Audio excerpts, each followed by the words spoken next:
Assalamualaikum warahmatullahi wabarakatuh.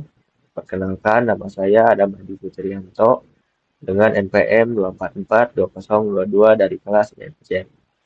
Pada kesempatan kali ini, saya akan mempresentasikan tugas mata kuliah Artificial Intelligence, yaitu eksplorasi algoritma clustering, K-means, dan DB-scan menggunakan dataset nama customer.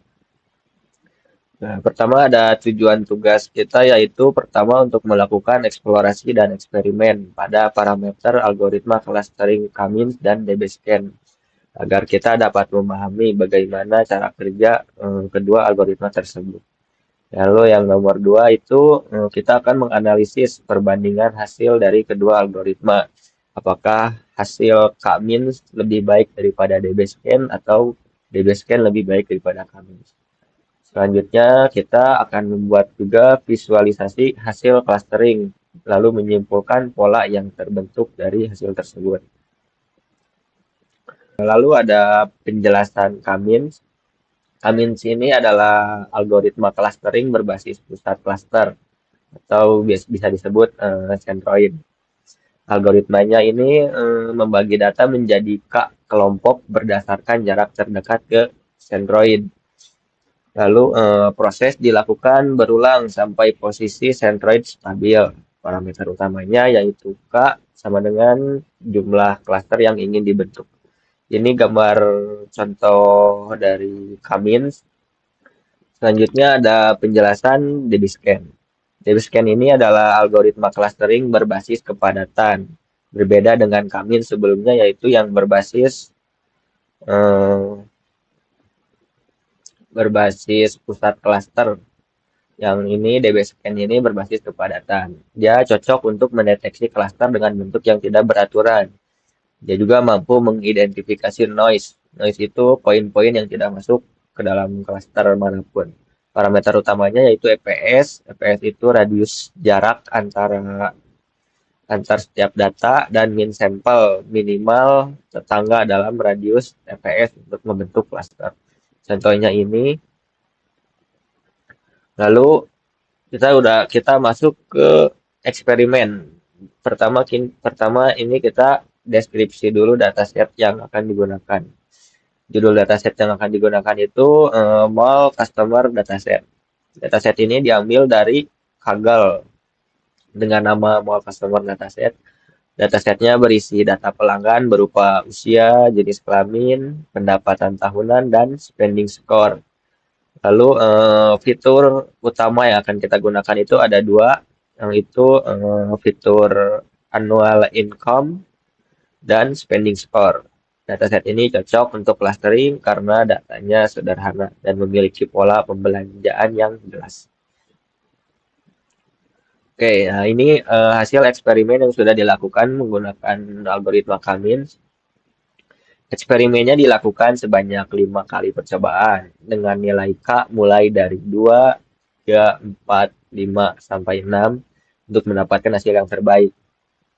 Bisa dilihat ini hasil K yang 2 itu dia membentuk dua klaster yaitu klaster biru dan klaster orange dan datanya juga terbilang menyebar cenderung lebih banyak biru. Hasil hot yang dihasilkan yaitu 0,3 sekian. Sedangkan jika K-nya 3, klaster yang biru pertama tadi terbagi menjadi dua bagian, lalu bagian klaster yang sebelumnya orange juga jadi ikut ke dalam klaster baru. Hasil hot yang dihasilkan 0,4. Ini K5 dia menghasilkan 5 klaster. Sudah mulai rapi sesuai kelompoknya masing-masing, tidak banyak kelompok data yang menyebar ke kelompok lain. Lalu jika K-nya 6 mulai lebih variatif, lebih banyak kelompoknya. Silhouette-nya untuk yang K6 ini 0,5 dan yang K5 ini silhouette-nya 0,55.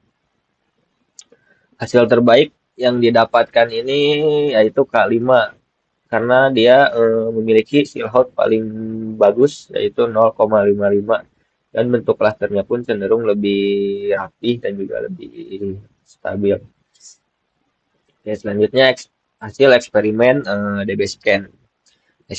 Eksperimennya dilakukan menggunakan Google Colab sama seperti kami yang sebelumnya.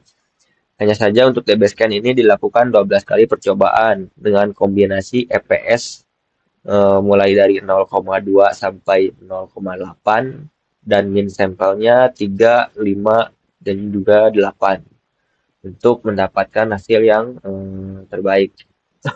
Dengan EPS 0,2 dan min sampel 3 didapatkan banyak klaster.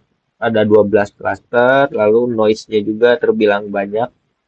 Datanya pun kelompoknya menyebar gitu. Padahal ini bisa jadi satu kelompok, tapi dia malah malah dibentuk menjadi 4 kelompok. Lalu lalu kalau ini ada EPS-nya 2 dan min sampelnya 8, dia hanya menciptakan 2 klaster. Semua hampir semua data yang lain itu dia dianggapnya noise. Lalu dengan kombinasi EPS 0,4 dan min sampel 3 ini menghasilkan 4 klaster. Klaster merah, hijau, orange, ungu, dan ungu. Nah, yang hijau ini hanya 3 di ujung. Padahal dia bisa jadi masuk kelompok ini. Hanya saja mungkin jaraknya terlalu jauh jadi tidak dimasukkan ke dalam klaster yang ini dan juga noise-nya cukup sedikit. Lalu kombinasi EPS 0,6 dan min sampel 3 ini semuanya menjadi satu klaster. Tidak hasil hasil yang buruk juga sama seperti yang EPS 0,2 dan min sampel 8.